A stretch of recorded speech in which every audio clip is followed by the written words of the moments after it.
আসসালামু আলাইকুম, সবাই কেমন আছেন? আমি ক্ষীর রান্না করব।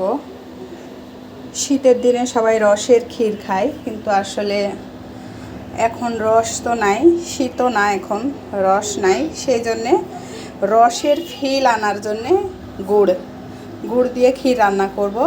এই মোটা যেই চালটা পাওয়া যায়, সন্না মোটা চালের ক্ষীর রান্না করব। আমার নানি বেড়াইতে আসছে, নানি খাবে, তাই যেহেতু রস নাই তাই গুড় দিয়ে করব।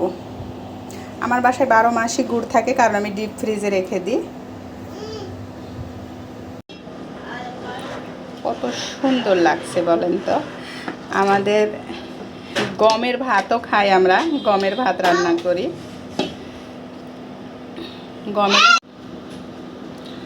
আমরা গমের ভাতও খাই, কারণ আমাদের গ্রামের বাসা থেকে ওইটা প্রসেসিং করাই আনি। আমি চাউলটা আলাদা করে সিদ্ধ করে নিছি। এটা হলো এই যে দেখেন সন্না, যেটা খিচুড়ি টিচুড়ি রান্না করে ওই চাউল ছাড়া এটার মধ্যে দুধ দিব না, শুধু এই গুড়। মানে আমাদের গ্রামে রস চুলা থেকে নামায় লাল করে জাল দেয়, দেওয়ার পরে এইভাবে রস দিয়ে শুধু এই মোটা চালের ক্ষীরটা আমরা খাই। আজকে যেহেতু রস নাই তো কি হয়েছে, রসের তো গুড় জাল দেওয়া আছে, তাই এই রসের গুড় দিয়ে খাবো আজকে। আর আপনি তো জানেন, আপনারা সবাই তো জানেন, আমি তো একা খাই না, আপনাদের সবাইকে নিয়েই খাই। সবার দাওয়াত থাকলো এই মজাদার ক্ষীর খাওয়ার জন্যে। এটা ফ্রিজে রেখে খাইলে আরও মজা। ফ্রিজে রেখে খাবো, গরম ঠান্ডা হওয়ার পরে তো খাবোই, তারপরে ফ্রিজে রাখবো, রাখার পরে আরও মজা হবে, তখন খাওয়া হবে।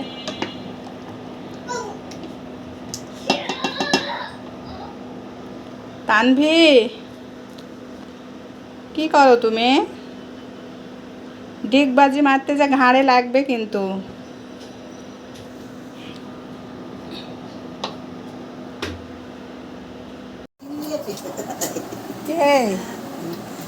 রান্না কমপ্লিট,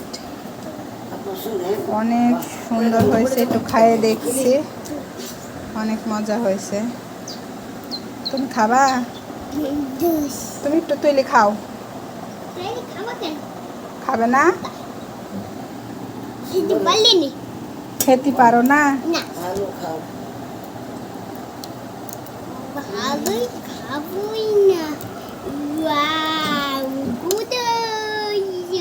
কত মজা হয়েছে, এটা বলে বোঝানো যাবে না, না খাইলে।